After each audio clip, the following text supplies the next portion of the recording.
Kita hidup pada zaman di mana pesantren adalah satu-satunya instansi pendidikan paling terpercaya untuk membentuk karakter dan kepribadian seorang anak.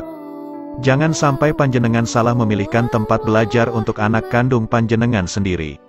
Kita adalah manusia yang dititahkan Allah sebagai penduduk Indonesia yang berjiwa Islam penuh kasih sayang.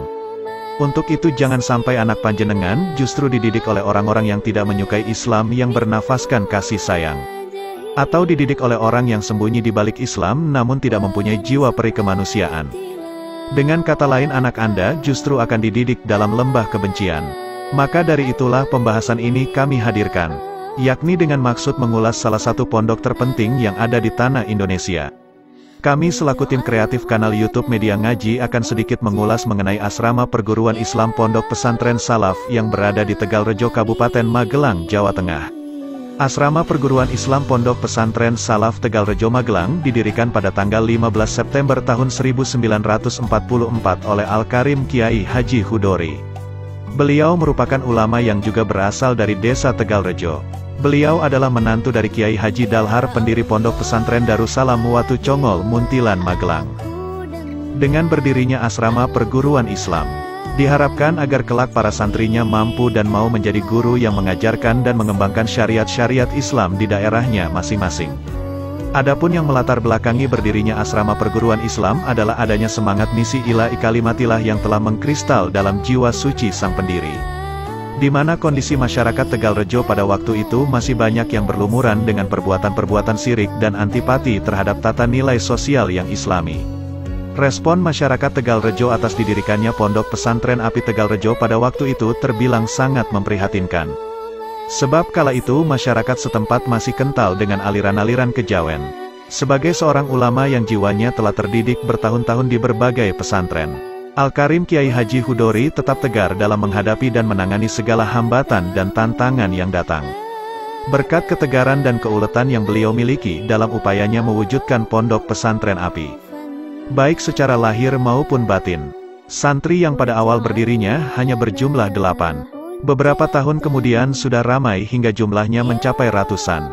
Dan untuk saat ini sudah mencapai angka ribuan dengan alumni yang tersebar di seluruh antero bangsa Indonesia. Perilaku-perilaku negatif masyarakat setelah 3 tahun berdirinya API makin mereda. Bahkan mereka yang semula antipati terhadap pondok, akhirnya berbalik total menjadi simpati dan ikhlas menjadi pendukung setia dengan mengorbankan segala dana dan daya yang ada demi suksesnya perjuangan Al-Karim Kiai Haji Hudori. Di Pondok Pesantren Api Tegalrejo ini, ada sebuah ciri khas tirakat yang tidak lekang digerus masa. Tradisi tirakat ini dilakukan oleh para santri dari generasi ke generasi. Tradisi ini telah ditanamkan oleh Kiai Haji Hudori sedari pondok pesantren didirikan. Banyak amalan yang dilakukan oleh santri sebagai pondasi mental spiritual. Beliau pernah mendawuhkan bahwa tubuh ini ibarat sebuah gelas. Sedangkan mujahadah dan tirakat merupakan pembersih atas noda dosa dan noda kemaksiatan. Sehingga bila nanti gelas tersebut dituangi air susu, kopi ataupun teh rasanya tidak akan kabur dan rancu oleh kotoran yang mengkerak di gelas tersebut. Kalau badan dan jiwa kita ini bersih, maka dalam menerima ilmu juga akan baik dan bermanfaat.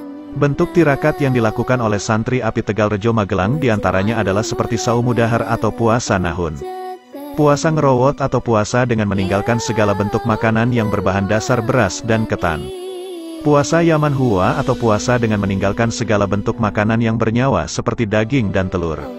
Ada lagi yang namanya puasa Dalail yakni puasa 3 tahun berturut-turut dengan membaca kitab Dalailul Khairat di setiap harinya.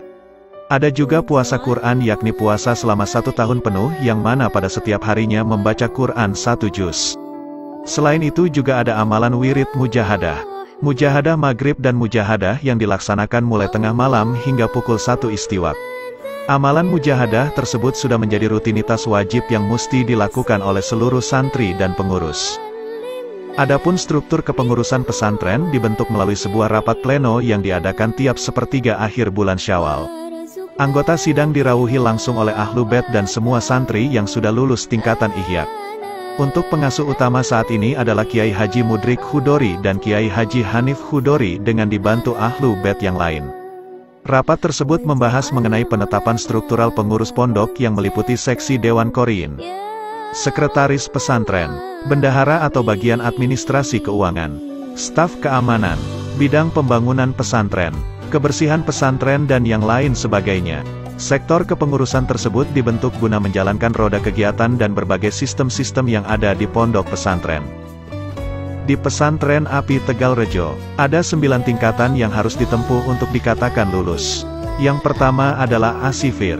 Adapun mata pelajaran dalam tingkatan ini meliputi baca tulis Arab, pematangan bacaan sholat, sorogan juz amma, tarikh Nabi dan lain-lain. Yang kedua adalah Ibtidaiyah yang mata pelajarannya meliputi Tartilul Quran, pembahasan Ta'limul Muta'alim, Khotul Jamil, Fikih Jawan, Jurumiyah Jawan dan Tajwid Jawan. Yang ketiga adalah Al-Ajrumiyah. Mata pelajarannya meliputi Kitab Alat Jurumiyah, Kitab Safinatun Najah, Tartilul Quran, Tajwid, dan Aqidatul Awam. Yang keempat adalah As-Sorof. Mata pelajaran yang dikaji meliputi Kitab Sorof. Nahunya pakai Kitab Imriti. Dan untuk kajian fikih menggunakan Kitab Fathul Qorib. Yang kelima adalah tingkatan Alfiyah. Pada tingkatan ini, mata pelajaran yang dikaji meliputi Kitab Alfiyah Ibni Malik dan untuk fikih menggunakan Kitab Minhajul Qawim. Tingkatan yang keenam adalah Fathul Wahab yang mata pelajarannya meliputi Kitab fikih bernama Fathul Wahab dan Baijuri Awal. Ada lagi kajian sastra Arab dengan beracuan pada Kitab Jauharul Maknun. Tingkatan ketujuh adalah Al-Mahali. Tingkatan ini mengkaji mata pelajaran fikih dengan memakai Kitab Al-Mahali dan Baijuri Sani. Juga mengkaji disiplin ilmu logika dengan menggunakan Kitab Sulamul Munawarok, serta mendalami ilmu pembagian warisan dengan berlandaskan Kitab Faraid. Tingkatan yang ke-8 adalah Al-Bukhari. Adapun kitab yang dikaji dalam tingkatan ini adalah Kitab Sahih Bukhari. Ada juga pembahasan usul fikih dengan bertumpu pada Kitab Qawaidul Fiqhiyah, dan juga pembahasan Kitab Mustalah Hadis. Dan tingkatan ke-9 atau tingkatan paling akhir adalah tingkatan Ihya Ulumuddin. Pada tingkatan ini para santri hanya terfokus mengkaji satu bidang kitab yang berisikan ajaran tasawuf, yakni Kitab Ihya Ulumuddin karangan dari Syekhul Islam Imam Ghazali. Kesembilan tingkatan tersebut masing-masing ditempuh selama 1 tahun. Namun tidak menutup kemungkinan seorang santri hanya menempuh maksimal 2 tahun dengan hanya mengikuti 2 tingkatan terakhir saja. Sebab setiap masuk tingkatan ada semacam proses pengujian dari seksi Dewan Qori'in atau seksi bidang pendidikan pesantren. Ataupun sebaliknya, terkadang satu tingkatan bisa saja ditempuh selama 2 atau 3 tahun. Selagi santri tersebut memang belum bisa dikatakan layak untuk naik kelas.